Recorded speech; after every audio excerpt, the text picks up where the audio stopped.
Nobody in that prison had a clue that the most dangerous man among them was sitting right there, quiet, slow with his food, swallowing humiliation like it was part of the meal.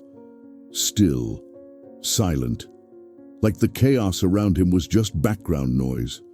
But his silence started to weigh on people, and that weight turned into a threat. The chow hall at Blackridge Federal Pen, deep in the heart of Texas, roared with the clang of trays and the scrape of metal forks. The air reeked of sweat, grease, and cold beans. Same routine every day. Eat fast, don't stare, stay alive one more night. But not everyone lived by that rule. Some fed off fear, and none more than Logan Bulldog Reese. Reese strutted through the hall like he owned it, a mountain of tattoos and scar tissue, a walking history of knife fights and broken bones. Wherever he passed, talk died. Eyes dropped. Fear walked beside him, until that day when something broke the pattern. At the far end of the room, hunched over his tray, sat a man who didn't belong there, Elias Carr, inmate number TX9281, 72 years old, white hair, weathered skin, hands steady despite the years. The kind of old-timer no one could figure out why he was locked up with killers. Reese stared at him with disgust. A frail old man. Must have been some clerical screw-up, he thought. He walked over slow, and every inmate nearby averted their eyes. They already knew what was coming. Reese grabbed a steel watering can from the kitchen cart and dumped a stream of icy water right over the old man's head. The liquid ran down Elias's face, soaking his jumpsuit, smearing the faded number on his chest. The whole room froze. A few snickered. Others shrank back into their seats. Reese smirked. "Welcome to hell, Grandpa. I run this place." Elias didn't flinch, didn't even look up, just kept chewing like the insult never happened, like nothing in this world could touch him. The silence stretched, seconds that felt like forever. Something was off about that man, something locked inside. One inmate whispered, "Yo, that old dude's got a weird stare, man." "Shut up," the other hissed. "Bulldog'll smash your face too." Reese, irritated by the lack of reaction, slapped Elias's tray off the table. Food splattered everywhere. Still, the old man didn't move. Then for just a moment he looked up. Calm eyes, but cold. Eyes that didn't belong to any ordinary man. For a heartbeat, Reese froze. Didn't know why, but that look cut through him. He chuckled, covering his unease. "Guess it's gonna be fun breaking you, old man." He turned and walked off, laughter echoing behind him. Elias calmly wiped his face, picked up his tray and stood. No rush, no tremor. He rinsed his hands at the sink and headed back to his cell, under the gaze of dozens of inmates who couldn't decide whether to pity him or fear him. That night, the cell block was quiet. On the other side of the bars, Reese retold the funny lunch story, milking his own joke for laughs. But inside cell 13, Elias didn't sleep. He lay there, eyes open, staring at the cracked ceiling. His scarred hands trembled, not from weakness, but memory. Something inside him was waking up. A curious young inmate finally whispered, "Hey, old man, what did you do to end up in here?" Elias turned his head slowly. His voice was calm, but sharp enough to cut air. "Let's just say, it took me a long time to stop." No one spoke to him again after that. And the next morning, something in the cafeteria felt different. Even without saying a word, Elias Carr had changed the air in that prison. Nobody realized yet, but the helpless old man that the bully mocked was the kind of man who didn't need to raise his voice to kill. Blackridge Federal Penitentiary was a fortress in the middle of nowhere. A chunk of concrete and steel surrounded by desert, where hope dried up faster than sweat. Built back in the 60s, it had seen everything: riots, stabbings, suicides, and secrets that never made it past the cracked walls. But no cell carried a secret darker than cell 13. Elias Carr lived by routine, wrapped in silence. He woke before dawn, did slow, precise push-ups on the cold floor, showered without hurry. In the chow hall, he always sat at the same table, watched, calculated, never asked for favors, never rose to taunts. He carried himself like a man trained to wait, to survive, or to strike when the time was right. Logan Bulldog Reese, on the other hand, was pure noise. Loud, explosive, and full of himself. He ran most of the contraband inside Blackridge and had a few dirty guards in his pocket. The other inmates followed him out of fear, not loyalty. He lived in cell 4, tucked deep in the West Block, and everyone knew when he was around, except the infirmary staff, because he refused to ever go there. "I don't need no doc," he liked to brag. "Only folks who mess with me do." The first to notice that Elias wasn't what he seemed was Tyrese Malloy, a young black inmate doing time for armed robbery. Smart kid, quiet, still had a little hope left in him. He worked in the prison library and one morning spotted Elias checking out a book with notes scribbled in Russian, a language no one in there believed the old man could read. When Tyrese later got the book back, the pages with those markings were gone. He mentioned it to Maurice, a blind inmate who always sat near Elias in the cafeteria. Maurice might have lost his sight, but he heard everything, and his instincts for danger were razor sharp. "That old man," Maurice whispered, "he doesn't walk. He measures his steps, and when he stops measuring, somebody's gonna bleed." Meanwhile, the guards started to feel it too. Sergeant Rick Harlan, a 22-year Blackridge veteran hardened by decades of bad nights, noticed Reese changing. The big man wasn't sleeping right, started sending his goons to do his dirty work, avoided crossing paths with Elias, even if he'd never admit it. "That's just an old-timer," Harlan wrote in a report, "but there's something about him that makes the air shift when he walks by." In the library, Tyrese finally tried talking to Elias, asked if he'd ever served in the military. Elias didn't answer, just looked through him. But as he turned to leave, a folded scrap of paper slipped from his hand. A hand-drawn map of the abandoned G Block, closed since 2003.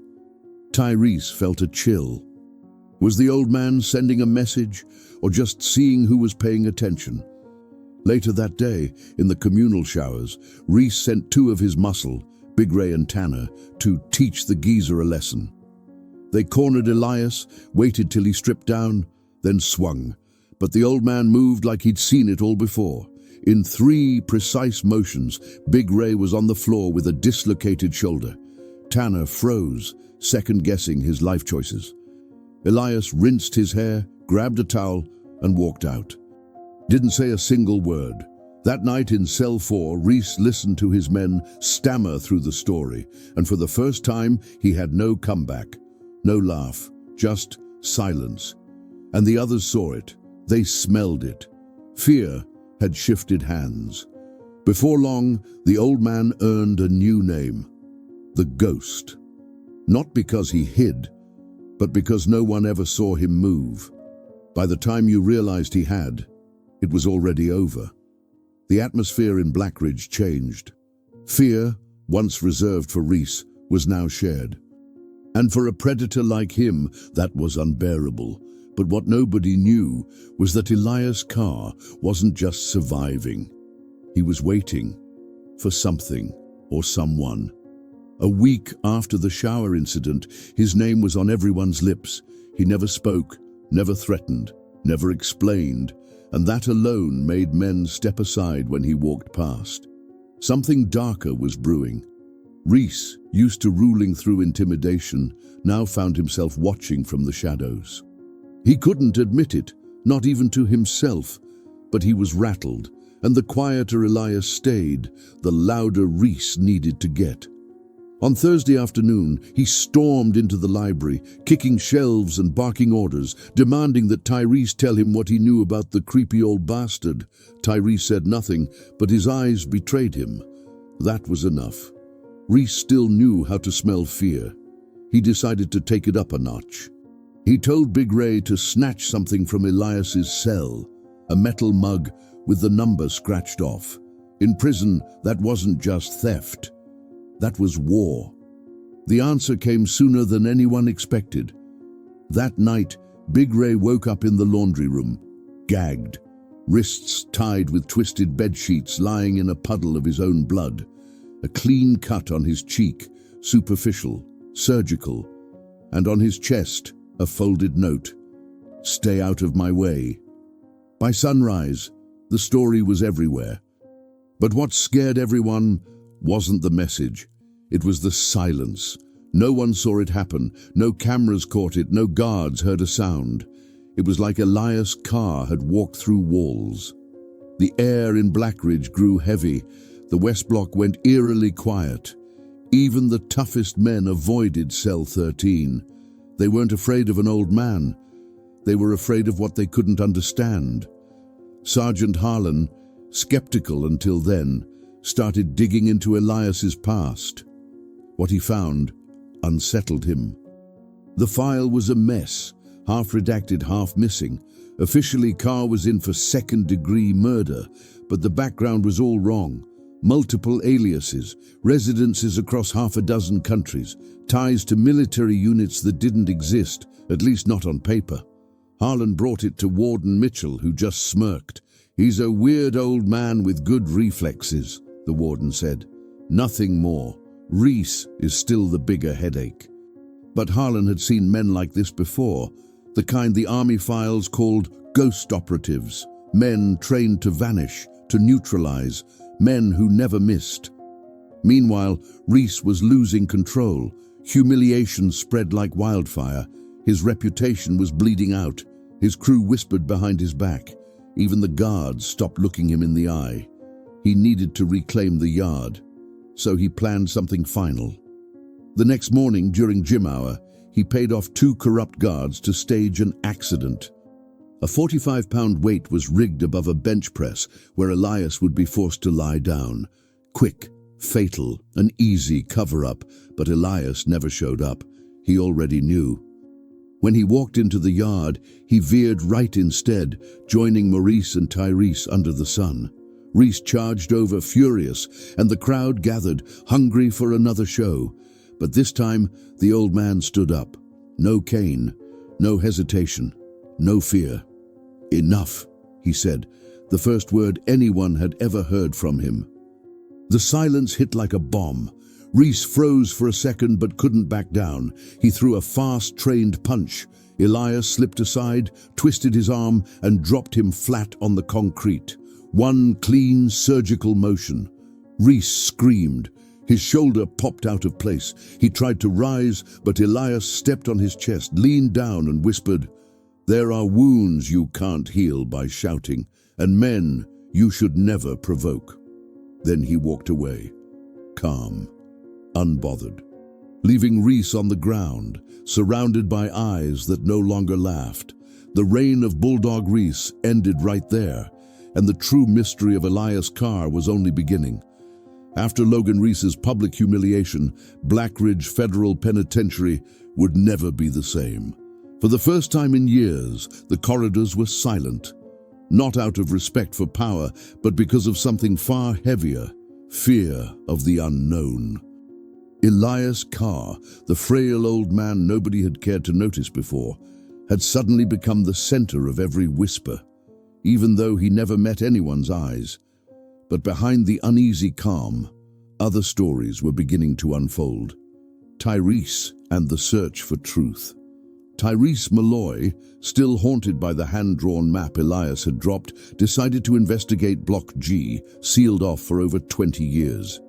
Working in the library gave him access to old records, and one day he found a dusty report, a mysterious fire in 2003.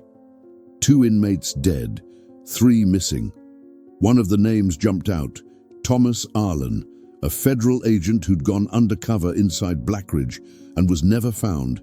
That same name, TA, was scratched faintly into the bottom of Elias's metal mug. That couldn't be a coincidence. One rainy night, Tyrese slipped into the sealed wing using a stolen janitor's key. The air inside was thick with mold and dust. Among the charred ruins, he found what used to be an interrogation room. Half-burned documents littered the floor, and on one of them, written beside coded Russian and Arabic names, was Elias Carr. That's when Tyrese realized the truth. Elias wasn't just another prisoner. He'd been here before, and for some reason, he'd come back. Maurice and the echo of the past. Meanwhile, Maurice, the blind inmate, started remembering things he thought he'd long forgotten. His old cell, before he lost his sight, had been right there in Block G, and on the night of the fire, he'd heard voices, calm, steady, one of them eerily like Elias's. One night, Elias approached him quietly and placed something wrapped in cloth in his hands. An old pocket watch, initials TA carved on the lid. Maurice traced the letters with his fingertips. He didn't ask questions. He didn't need to. That old man had unfinished business with this prison, and he was here to settle the score. But with who? Reese, broken but defiant, even beaten and humiliated, Logan Bulldog Reese refused to surrender. He withdrew to the shadows with Tanner, his last loyal soldier, and began plotting revenge in the kitchen block. He knew he couldn't take Elias alone. So he reached out to an old contact, Mick the Broker Carlo, a former Russian mobster running the prison's black market operations. Mick agreed to help, but on one condition. He wanted to know who Elias Carr really was. They planted a hidden listening device inside cell 13, tucked into the light fixture. But what they captured wasn't strategy or threats, just murmurs in Arabic, Russian, and Hebrew. And one phrase repeated over and over, "The cycle ends here." The guards start to divide. Sergeant Rick Harlan was growing suspicious of the prison's administration. Digging into Warden Mitchell's private files, he found that Elias had been transferred directly from a military base in Alaska under special orders. No public trial, no paper trail before 2020. It was as if he hadn't existed before that. "This isn't a prisoner," Harlan muttered under his breath, reading the classified reports by flashlight inside his car. "This is a weapon someone threw away." The veteran guard, once cynical about all inmates, was starting to see Elias differently. Maybe the old man wasn't a monster at all. Maybe he was a ghost from a war nobody wanted to remember. The pressure builds. Rumors of corruption and smuggling reached Washington. A federal inspection was scheduled to hit Blackridge in 2 weeks. Names like Reese, Warden Mitchell, and Mick Carlo were suddenly under federal watch. For everyone inside those walls, the inspections spelled danger, but for Elias Carr, it meant timing. His timing. The prison began to feel like a machine about to explode. Reese's allies grew restless. Tyrese and Morris kept digging, and Harlan, alone, tried to piece together the real reason all of this was happening now. At the center of it all, motionless as ever, Elias just waited, not as prey, as a predator. The vanishing. It was a humid night when the alarms went off, but not for an escape. A rookie guard, Officer Olson, was found unconscious in the security room. When the supervisors checked the monitors, they froze. Cell 13 was empty. For the first time in 15 years, someone had vanished from the most heavily surveilled cell in Blackridge. But Elias Carr hadn't escaped. At 3:47 a.m., he walked calmly into the medical ward, carrying a sealed envelope. He handed it to a nurse and returned to his cell before anyone could stop him. The envelope found its way to Sergeant Harlan. Inside were 2 old photographs, one taken in a small Afghan village, the other in a Russian bunker. In both, the same man appeared, Elias Carr, younger, in uniform, surrounded by bodies. On the back, a single handwritten name, Arlen. Harlan's heart sank. Elias Carr wasn't his real name. He was Thomas Arlen, the missing federal agent from the 2003 fire. He had returned to Blackridge with one purpose, to erase everyone who'd buried his identity. The fire that killed 3 inmates and destroyed the Block G files had been just the beginning. Arlen had survived, betrayed, declared dead. Now he was finishing what he started. The first execution. That same day, Mick the broker Carlo was found dead in the cafeteria, neck snapped clean, a message written in ketchup across the table. Those who profit from the system feed the monster. No signs of struggle, no working cameras, just panic. The inmates, once entertained by chaos, now moved in terrified silence. The usual tension had evolved into something darker, the sense that a storm was coming from inside the walls. Reese was losing his mind. Consumed by paranoia, he began torturing Tyrese for information. The kid refused to talk, and Maurice stepped in, nearly beaten to death for it. The infirmary turned into a war zone, but Elias didn't strike back. Not yet. He watched and wrote. His notebook, hidden under his mattress, was full of names, dates, codes, and maps no inmate should have had. Warden Mitchell's secret Warden Mitchell was unraveling fast. Years ago, he'd been ordered to burn the records, shut down Block G, and bury the name Thomas Arlen forever. But Arlen hadn't forgotten. One night, Mitchell's office phone rang. A distorted voice on the line whispered, "Do you remember what you did with the documents in the vault, Director?" "I do, and I'm coming." The next morning, his office was ransacked. Nothing stolen, except his peace of mind. Left behind on his desk, a blood-stained CIA badge, the name T. Arlen engraved on the back. Mitchell begged for federal protection. No one came. No one wanted to touch that name. Reese tries to kill desperation made Reese reckless. He and Tanner planned one last move, kill Elias Carr and end it. They bribed a guard, smuggled in 2 homemade blades, and waited for lights out. At 10:11 p.m., they crept into the showers. The lights flickered, then everything went black. When they came back on, Tanner was on the floor, arm broken in 2 places. Elias stood behind Reese, holding the blade that used to be Tanner's. But he didn't kill him. He pressed the knife lightly to the man's throat and whispered, "You don't get to decide when you die, Logan. I do. And you still have a purpose." Reese collapsed, trembling, and Elias disappeared again, like a ghost slipping through the walls. The prison on lockdown. Blackridge went into full lockdown. Cells sealed, yards closed, helicopters circling overhead, every corridor crawling with armed guards. And still, it didn't matter. Elias moved like smoke. He appeared where he shouldn't, vanished before anyone could blink, because he knew the place better than anyone. He was the place, born in it, remade by it. Now he was judge, executioner, and shadow.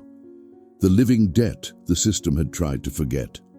The game had changed. Everyone knew it now. The frail old man they once mocked wasn't a relic. He was a storm, and it had only just begun. After that night in the showers, Blackridge was never the same. Logan Reese wasn't either. The once feared bully now barely left his cell. His swollen face and dead eyes made him look less like a man and more like a wounded animal. Inmates whispered behind his back, "The wounded dog," a cruel twist on his old nickname, Bulldog. But the worst part wasn't fear of dying. It was knowing Elias was letting him live. It wasn't death that haunted Reese, it was waiting for it. Meanwhile, Warden Mitchell had descended into full-blown paranoia. He slept in his office with a gun within reach and 2 guards at his door. He ordered Elias isolated, but every report came back the same: empty cell. "He shows up and disappears," one guard wrote in a note that never reached anyone.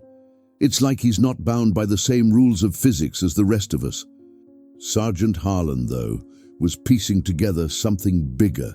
He found a forgotten room behind the old infirmary, filled with dusty files revealing the real purpose of Block G, an illegal experiment site funded by secret agencies and private corporations, testing endurance and psychological control on inmates. Thomas Arlen had been one of their prime subjects, trained to endure pain, isolation and dehumanization. And he'd survived it all. Maurice sensed the change too. Even blind, he could hear it. Fewer footsteps, shorter conversations, and no more screams. It wasn't peace, it was fear made flesh. Tyrese, bruised and limping with a makeshift cane, found something hidden beneath his mattress one night, a burned dossier from 2003. Inside, a letter in Elias's handwriting: "You can still walk out of here clean, but first, you have to understand who dirtied this place." Tyrese finally understood. He hadn't just been chosen as a witness. He was meant to carry the truth forward. The killing stopped. The fear didn't, and that was worse. Blackridge was a powder keg, but Elias didn't need to light it. He turned time into a weapon, silence into torture. Cell 13, now called the Tomb, became sacred ground. Even the rats stayed away. Mitchell begged to transfer Elias to another facility, denied. Official records listed no inmate by that name. He realized then he was alone with the monster he'd created. Sergeant Harlan made his choice. He began feeding Elias intel, roots, names, secrets, because he'd come to see the truth. The old man wasn't just a killer, he was the living consequence of a system that had built monsters, and then pretended they didn't exist. But nothing stays buried forever. One night, a message appeared in ashes across the prison yard, caught on a camera at 4 a.m. "Last chance. Confess or burn with me." Mitchell had a breakdown. Reese tried to hang himself and failed. Inmates began writing letters home, confessing crimes they'd never admitted before. And the old man, he just waited. In cell 13, the man once called Elias Carr, once called Thomas Arlen, sat in silence. Because he knew the real punishment wasn't death. It was making them all wish for it.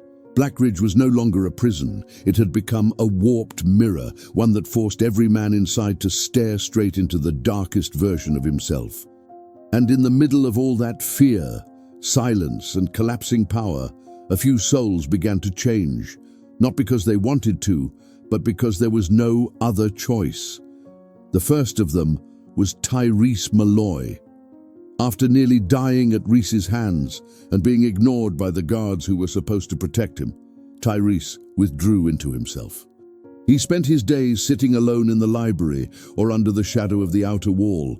The dossier Elias had left him always close, hidden inside a tattered copy of Moby Dick. The document was incomplete, but clear enough. Elias Carr had been the victim of a covert operation, betrayed by men who now pretended they'd never met him. And the fire in Block G, the one that supposedly killed him, had been nothing but theater, a cover-up to erase every trace of his existence, and any chance at redemption. Tyrese, once just another inmate trying to survive his sentence, now carried something far heavier, the weight of truth.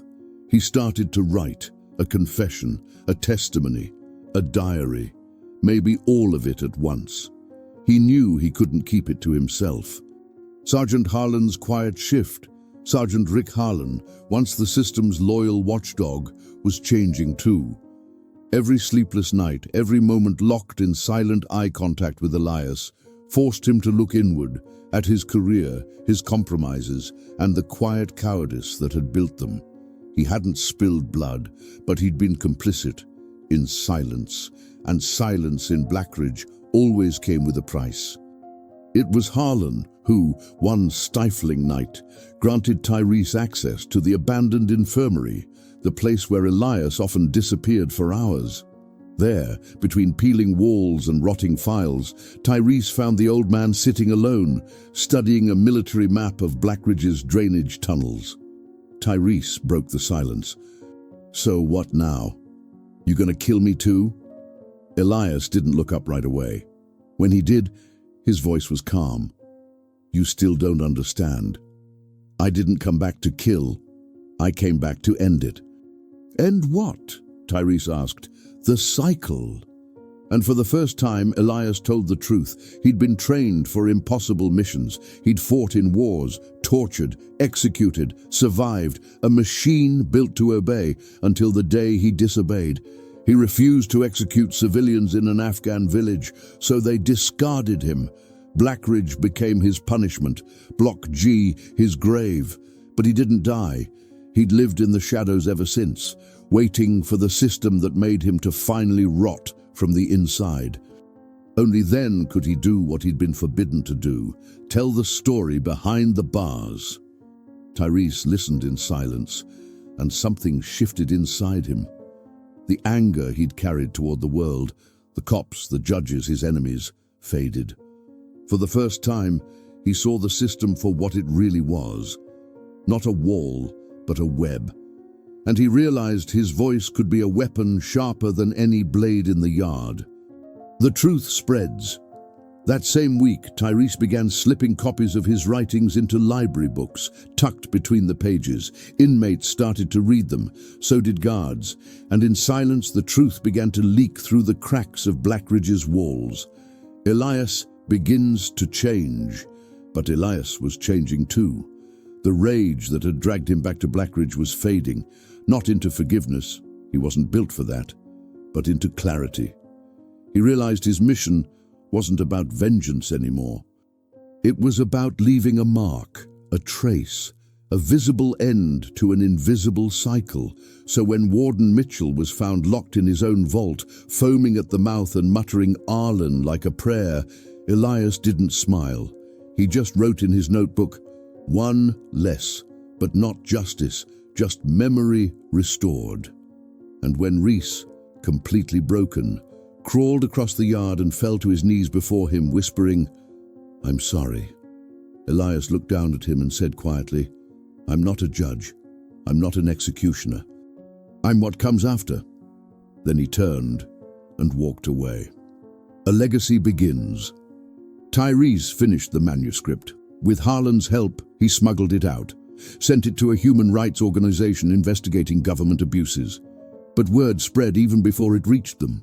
Federal journalists wanted access to Blackridge. What was supposed to be a routine inspection now came with military escort. The system was moving. Pressure was building. All because one old man refused to die, and one young man refused to stay silent. The countdown. The inspection was set for Thursday, September 19th, 9 a.m. Inside Blackridge, it landed like a thunderclap.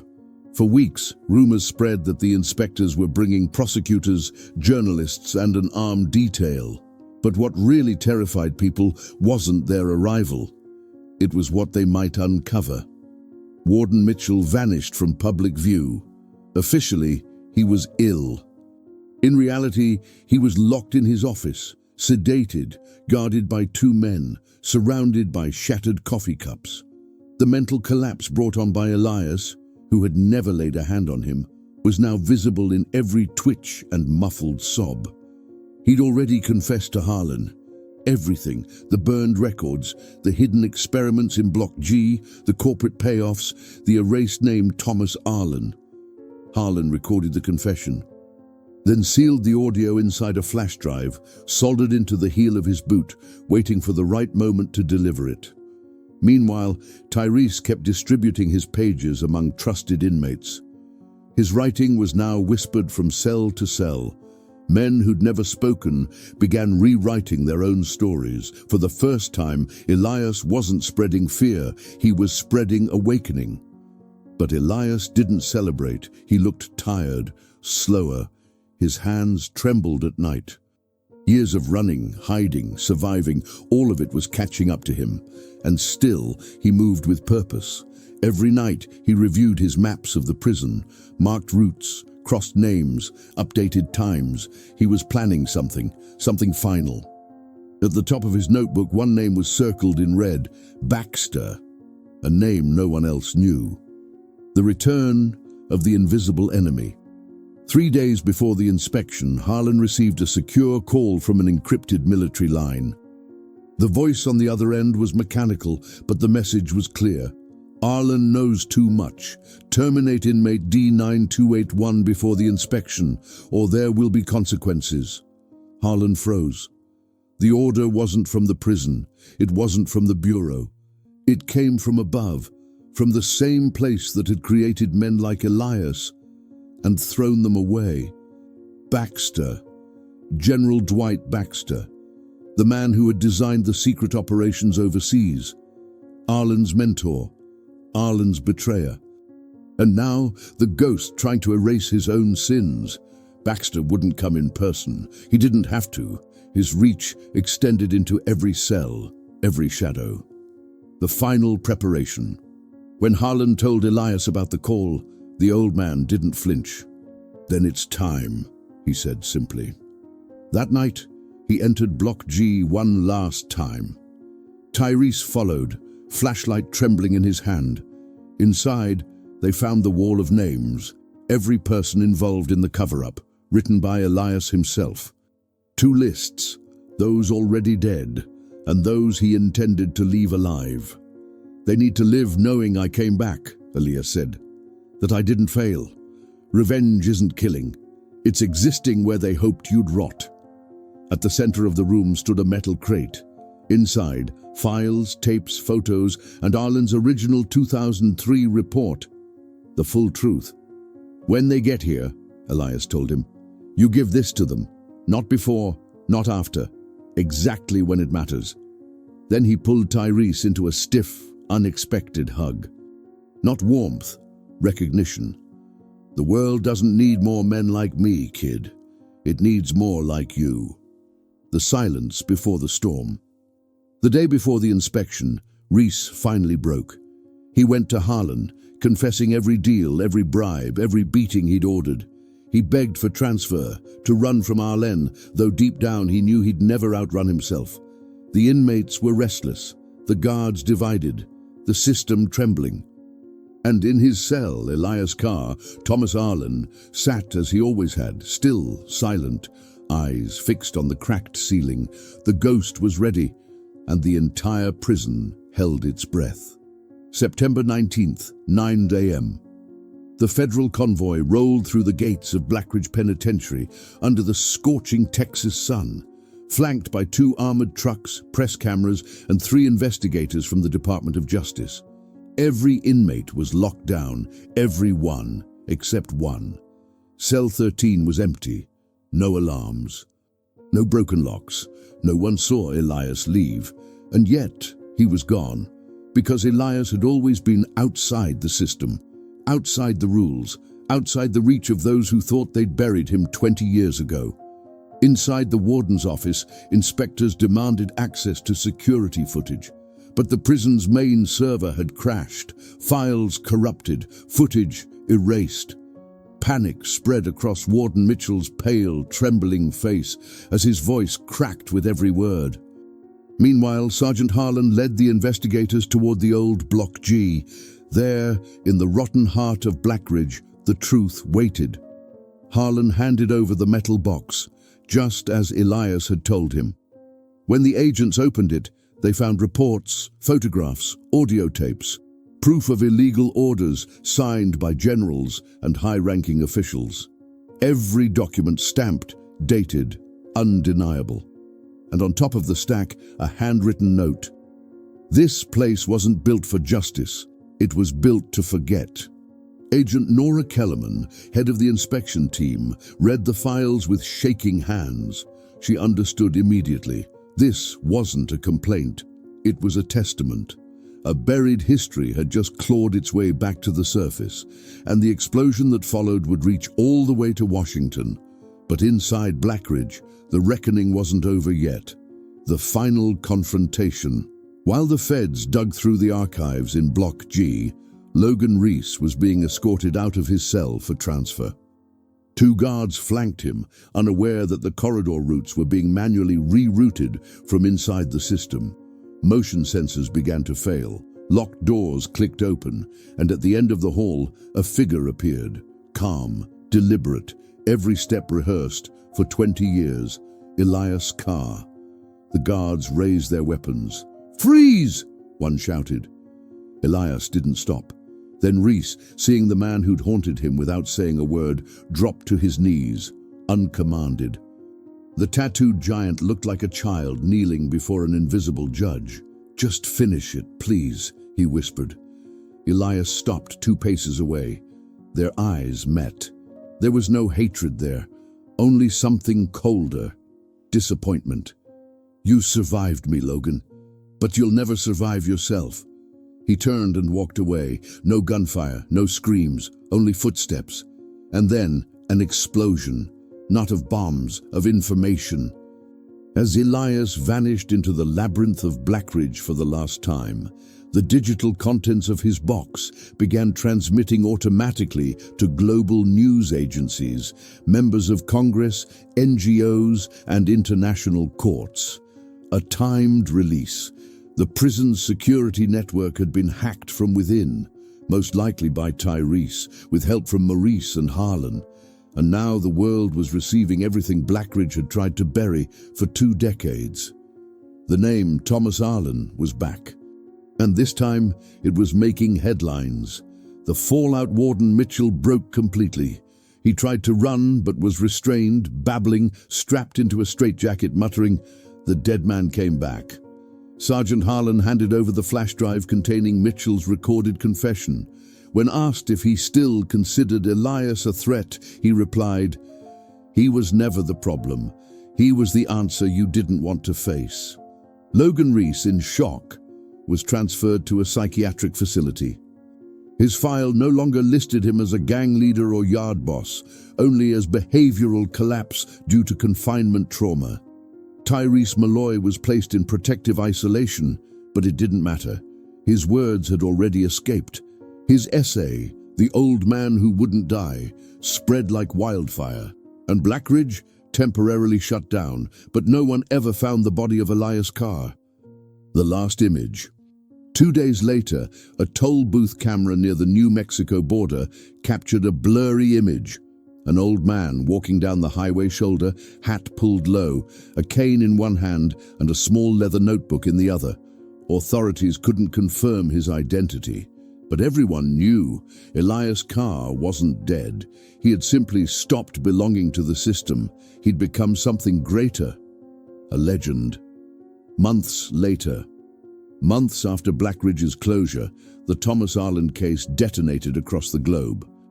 The documents from the Block G box exposed decades of illegal military operations by agencies that officially didn't exist. International tribunals launched investigations. Congress called emergency hearings. Retired generals, including Dwight Baxter, were subpoenaed. Some vanished, others died suddenly. But the man at the center of it all remained missing. Tyrese Malloy, now released under a judicial agreement, became the public face of the scandal. Young, articulate, scarred by the system, he toured the country giving interviews and lectures. His book, Cell 13, Memories of a Witness, was translated into 6 languages. But Tyrese knew he wasn't the true author of the story. He was just the messenger. During one event, someone asked him, "Do you believe Elias Carr is still alive?" Tyrese smiled. "I think he's more alive than ever. In courtrooms, in headlines, in the fear that grips the powerful when they hear his name." Elias didn't escape prison. He freed the truth it was built to bury. Sergeant Harlan retired soon after the inspection. He refused interviews, leaving behind only one letter to the Department of Justice. "If you ever find Thomas Arlen, don't lock him up again. Listen to him, because this all happened for one reason. You refused to listen the first time." Logan Reese never recovered. Still institutionalized, he spent his days whispering the name Carr and drawing eyes on every wall he could reach. The predator became haunted by the legend until the legend devoured him. As for Blackridge, with its rusted gates and corridors filled with ghosts, it was turned into a prison museum, its walls no longer concealed, they confessed. Guides now tell visitors the story of a silent old man who outlived every one of his executioners. Inside Cell 13, preserved exactly as it was, rests a single object, a leather notebook opened to one line. They tried to erase me, but in the silence, I wrote back. Epilogue. In a forgotten village in rural Chile, an elderly man with white hair serves coffee to passing truckers. He speaks little, smiles even less. No one knows his name. But sometimes, when the radio plays a story about justice or corruption, he looks up, like someone recognizing old ghosts. On the wall behind the counter hangs a framed newspaper clipping. Former agent exposes war crimes, topples corrupt prison system. He pours another cup, gazes toward the open door, and murmurs softly, "I'm not done yet." You've just heard the story of Elias Carr, a man who defied silence, exposed the invisible, and became a symbol of resistance in the darkest of places. Now it's your turn. Share this story with someone who needs to believe that even in the deepest darkness, truth can still find a way out. Comment. What would you have done if you were Tyrese, Harlan, or Elias? And remember, sometimes justice doesn't come from the courts. It comes from the silence, when it finally speaks louder than the system.